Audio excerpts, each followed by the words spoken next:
Hello, basketball coaches and basketball players. My name is Alan from Al's Basketball Training, and today I'm going to talk to you about how you can make a basketball playbook for your basketball team.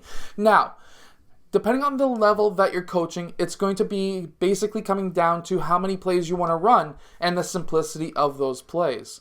Now, what you're going to be looking at doing is if you're coaching basically the under 9 or 10 age group, you're only really going to want to run a motion offense, a very simple motion offense.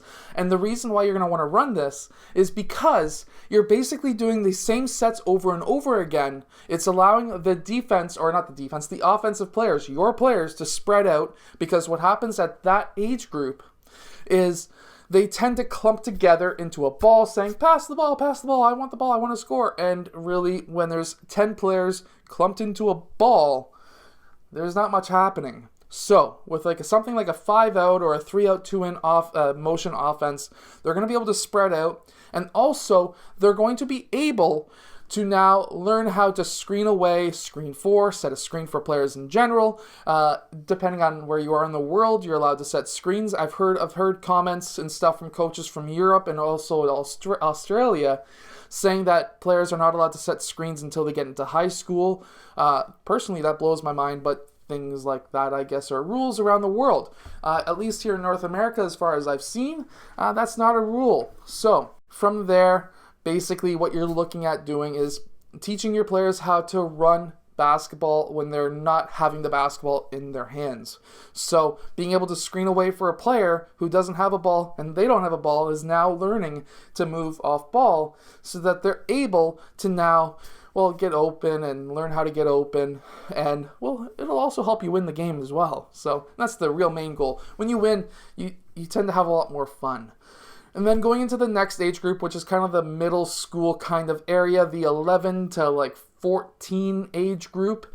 And from there, you're generally looking at still running a motion offense. Personally, I always like running a motion across all age groups and then having some set plays built in.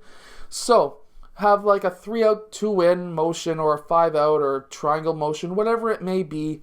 And then from there, you build in a couple of set plays. So if you have a 3-out, 2-in motion offense as your base, now you can build in 2, 3, or 4 set plays, 3-out, 2-in set plays that you can run out of that motion offense. That way, they're getting down the court, they're setting up in their motion, and now if you call out, hey, let's run play number 2, they already know, hey, we're in our set offense, we're in our motion offense, which is also our set offense, and now we can just run through the play. And it's nice and easy, nice and simple. You don't have to have your players in a 3-out, 2-in, and then all of a sudden you're like, run a 5! And now they're like, oh shit, where am I supposed to go? So that kind of makes it a bit easier. Going from there, getting into the high school age, you're generally starting to run 10 to 15 to 20 plays. I've seen some very advanced high schools that run upwards of 40, 50 plays. Those are generally prep schools at the grade 12 level. So keep that in mind. Grade 9, grade 10, you're generally playing maybe 10 to 15 plays. Personally, I still run a motion offense and then have set plays running off of that motion. I personally run what's called a triangle motion offense. If I remember, I will link that below. If I don't, it's on my channel about 20 times. And from there, I would run set triangle plays out of that motion. And then from there, going into that senior age, I still like running a motion offense and having plays run off of that motion. So then from there, we can get into 20 to 30 plays, 45 plays, depending on the level that you're coaching. You can even have at that level, being a grade 12 senior level, you can now have basically upwards of insanity of amount of plays.